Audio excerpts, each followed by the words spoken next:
Hello everyone, welcome back to the channel. आज हम लोग डिस्कस करेंगे बहुत ही इंटरेस्टिंग माइक्रो इकोनॉमिक्स और मैक्रो इकोनॉमिक्स के डिफरेंसेस को with the help of 4 points. Very easily we would able to differentiate between the two. सबसे पहले माइक्रो इकोनॉमिक्स की बात करें फर्स्ट पॉइंट की, तो यहाँ पे ये कहता है कि deals with analysis of small individual units of N economy like individual consumers, individual firms, individual industries, individual markets. तो मतलब कि जब भी हम इंडिविजुअली किसी चीज़ को देखेंगे, चाहे वो कंज्यूमर हो, चाहे वो फर्म हो, चाहे वो इंडस्ट्री हो, चाहे वो मार्केट हो, so that would be under micro economics.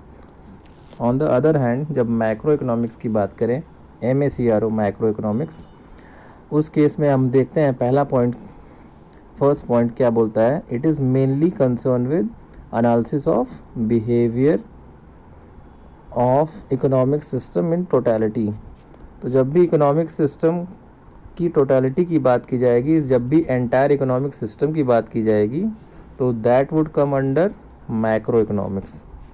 So first point of both are clear.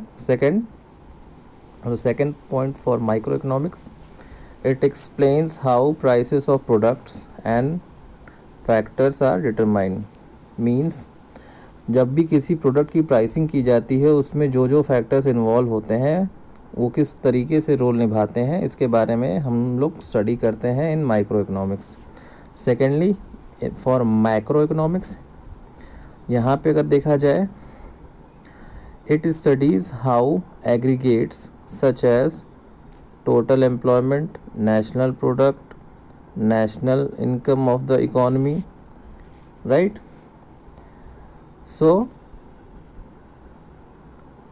and the general price level are determined. So जब भी आप टोटल की बात करें, एग्रीगेट की बात करें, तो you are in concern with macro economics. तो ये यहाँ पे हम लोग स्टडी करते हैं total employment, national product, national income, general price level को।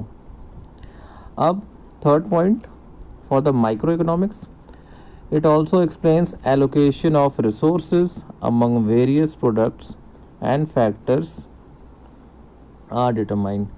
तो आप यहाँ पे देखेंगे कौन कौन से फैक्टर्स किस तरीके से एलोकेट किए जाते हैं बहुत सारे प्रोडक्ट्स को डेवलप करने में, मैन्युफैक्चर करने में, और कौन कौन से फैक्टर डिटरमाइन करते हैं कि किस तरीके से एलोकेशन की जाए रिसोर्सेज की for the manufacture of products. Third point for the macroeconomics, it tries to explain how production capacity and national income of the country increase over time in long run। किस तरीके से production capacity country की या national income increase करती है gradually over the period of time in long run. So we could do this with the help of macro economics. So first 3 points are clear. Fourth point of distinction is for microeconomics. It is mainly concerned with study of individuals. So it is a conclusive point. It states that microeconomics is mainly concerned with study of individuals, whereas macroeconomics, MACRO, is concerned with study of aggregates. So this was the conclusive point.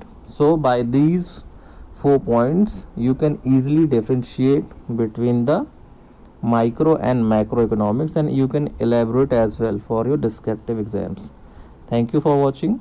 See you in the next video.